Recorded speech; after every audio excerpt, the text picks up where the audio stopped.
क्या आपको पता है हनुमान जी ने शादी करी थी? चलो इस बारे में विस्तार में जानते हैं। कथा, शुभचला, सूर्य कन्या और वानरवीर की दिव्य एकता। सूर्यलोक में एक दिव्य कन्या का जन्म हुआ, तेजस्वी, ज्ञान की प्यासी और तप की मूर्ति। उसका नाम रखा गया शुभचला। उसका रूप सूर्य की किरणों जितना उज्ज्वल और मन चंद्रमा जितना शीतल था। वह कोई साधारण कन्या न थी, उसमें ब्रह्मज्ञान को आत्मसात करने की लालसा जन्म से ही थी। पिताश्री, उसने सूर्य देव से कहा था, मैं विवाह तभी करूंगी जब वर कोई साधारण पुरुष नहीं, स्वयं योग और तपस्या का मूर्तिमान रूप हो, ऐसा जो आत्मा को मोक्ष की ओर ले जा सके। सूर्य देव मुस्कुराए, ऐसी योग की अग्नि केवल एक ही आत्मा में जलती है, हनुमान। एक और, हनुमान जी हिमालय की गुफाओं में ध्यानस्थ थे। उनके मन में कोई कामना न थी। वे आजन्म ब्रह्मचारी, राम के चरणों में पूर्ण समर्पित। लेकिन ब्रह्मलोक और सूर्यलोक में एक अद्भुत विचार फूटा, शुभचला और हनुमान जी का मिलन। इस मिलन का उद्देश्य सांसारिक न था। यह एक योगिक विवाह था, जहां दो साधक आत्माएं एक दूसरे की साधना को पूर्णता देने के लिए मिलती हैं।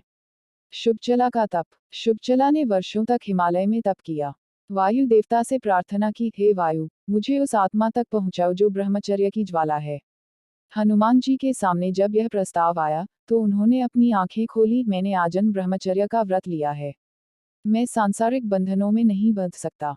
लेकिन तभी आकाशवाणी हुई, हे हनुमान, यह विवाह बंधन नहीं, साधना है। यह एक शक्ति का संचार है, जिससे ब्रह्मज्ञान पूर्ण होगा। शुभचला तुझसे ज्ञान की प्राप्ति चाहती है, न मोह की। दिव्य विवाह। हिमालय की चोटी पर, ऋषियों और देवगणों की उपस्थिति में, एक दिव्य अग्नि जली। हनुमान जी और शुभचला का तांत्रिक विवाह हुआ, जहां कोई वरमाला नहीं, केवल मंत्र थे। ना कोई गीत, ना बाजा, केवल ध्यान की ध्वनि और आत्मा की गूंज। हनुमान जी ने उसके ललाट पर अंगुली रखकर कहा, तुम मेरी शिष्या नहीं, मेरी आत्मा की सहचरी हो। इस योग का उद्देश्य भोग नहीं, मुक्ति है। शुभचला ने नम्रता से उत्तर दिया, अब मैं शुभचला नहीं, अब मैं शुद्ध चेतना हूँ। विवाह के पश्चात, हनुमान जी पुनः ध्यान में लीन हो गए। शुभचला भी तपस्या में रम गईं। वह एक सिद्ध योगिनी बन गईं, जिनका नाम आज भी तांत्रिक साधकों में गुप्त रूप से स्मरण किया जाता है। यह कथा नहीं, एक संकेत है। यह प्रेम की कथा नहीं, आत्मिक मिलन की गाथा है। यह विवाह नहीं, एक साधना की पूर्णता है। शुभचला और हनुमान जी ने मिलकर यह सिद्ध किया, जहां शरीर नहीं, आत्मा का संग हो, वही सच्चा विवाह होता है।